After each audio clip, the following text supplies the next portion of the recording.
Hello everyone and welcome back to another video.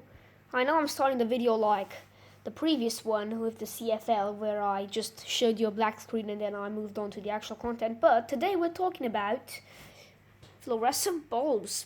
Making a lot more videos about light bulbs lately, but whatever. Today's bulb is actually going to be this aquarium fluorescent tube. JBL Solar Tropic. But not actually specifically focusing towards the bulb itself, focusing towards the difference between what's a normal and what's an aquarium one. What's the special differences of an aquarium one?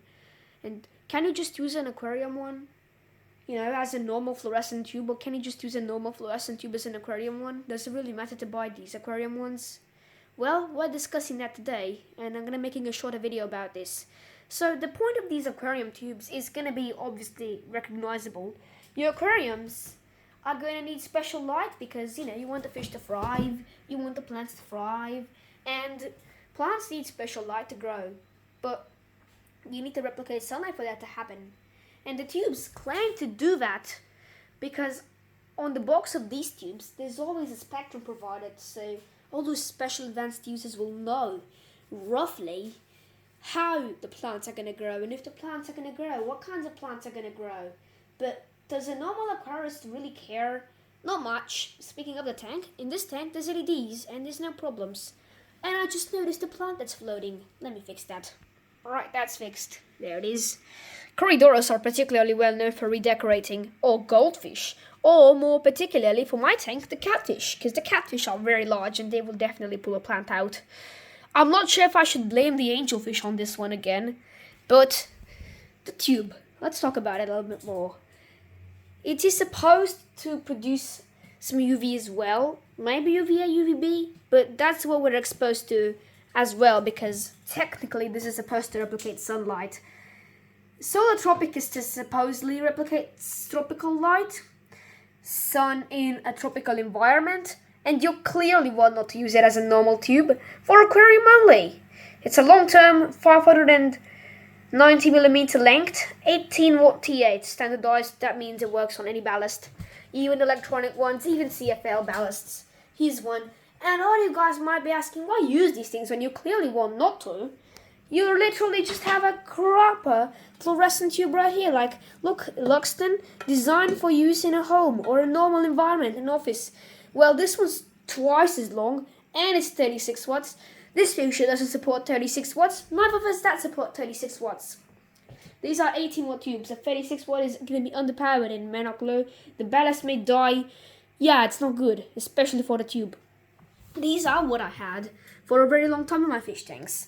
And I'm now trying to get as much use out of them as possible until they die, because eventually these are going to get replaced by LEDs as well.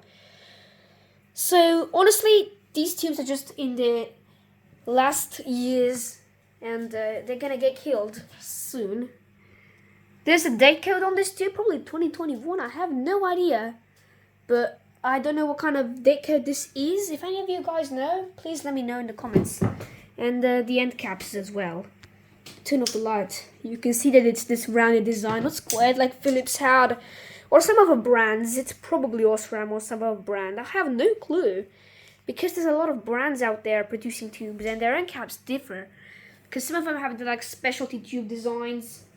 I mean, it's a pretty good tube. Dirty because it's been in a fish tank, water over it all the time. And this company JBL sold many more tubes. They're a company that makes fish foods, because I still use fish foods from JBL. They make all kinds of things. But, the only things I have from JBL other than these fluorescent bulbs, they're going to be your fish food. And other than that, a lot of the stuff is Aheim, but that's a pretty good brand as well.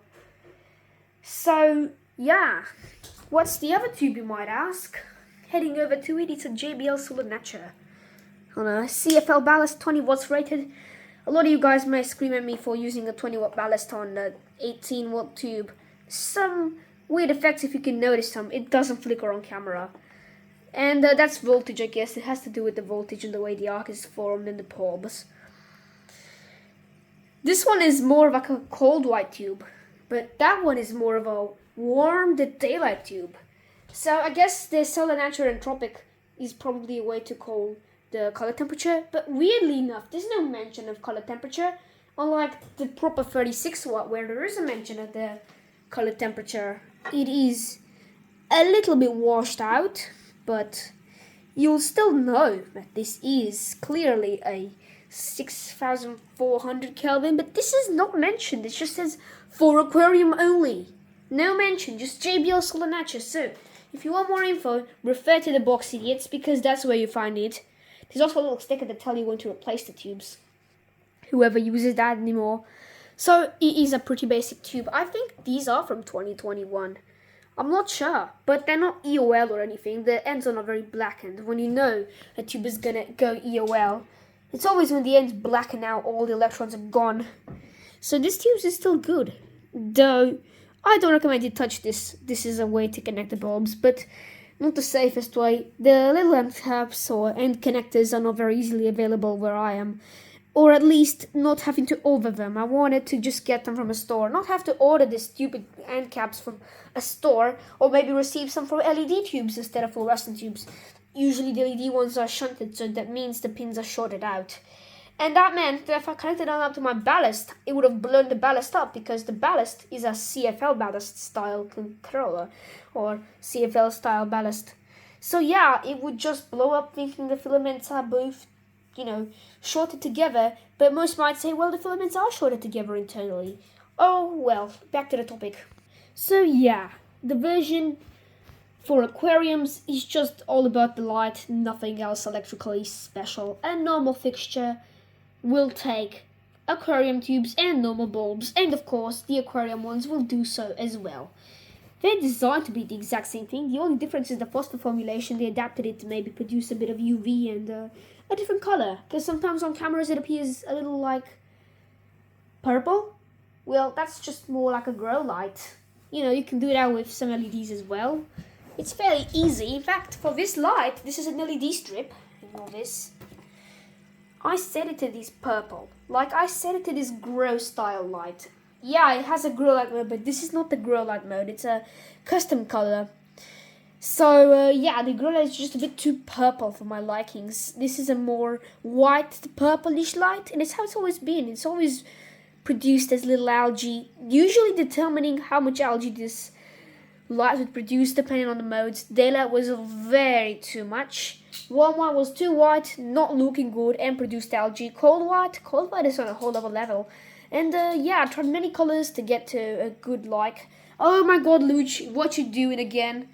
Just noticing these imperfections throughout the videos. I should have prepared myself better, but these tanks are gonna get cleaned properly and everything. So honestly, 8 minutes in, and yeah, I can't say much about the aquarium tubes. They are similar to normal ones. And in fact, if you've ever used aquarium tubes in your fixtures, maybe because that's what you found and you needed, yeah, they're fine. There's no difference. But why exactly would you want to do when you can just get LED tubes, or back in the day just the normal kind? Well, nowadays it makes more sense to get the tubes, because maybe you have a fixture with an electronic ballast like I have mine, and you don't know how to rewire it, but you can replace the tubes because you know maybe how to do that, because that's something that most people do know how to do. You can head to a store, like a big store, and they're going to show you LEDs, but you're going to shove one of those in, the ballast may not work, may blow up, or the tubes themselves may blow up. You can either just go to a pet store, I don't know, maybe you buy fish food and then you find some tubes there, you purchase them, they'll be more pricey, but still, even for your fish tank, they can be good, especially if you think they help grow plants, but they are very expensive. The tubes for aquariums are twice as expensive. Most likely just marketing garbage, because I don't think making the phosphors specialized is that expensive. There's no special planning going on or anything. There's just a bit of slight changes to, get a light that was already determined for aquariums. So there's nothing special. All of them are just expensive because if it's for aquarium, it's always double the price for marketing purposes. It's just got to do with the marketing garbage that there's always out there.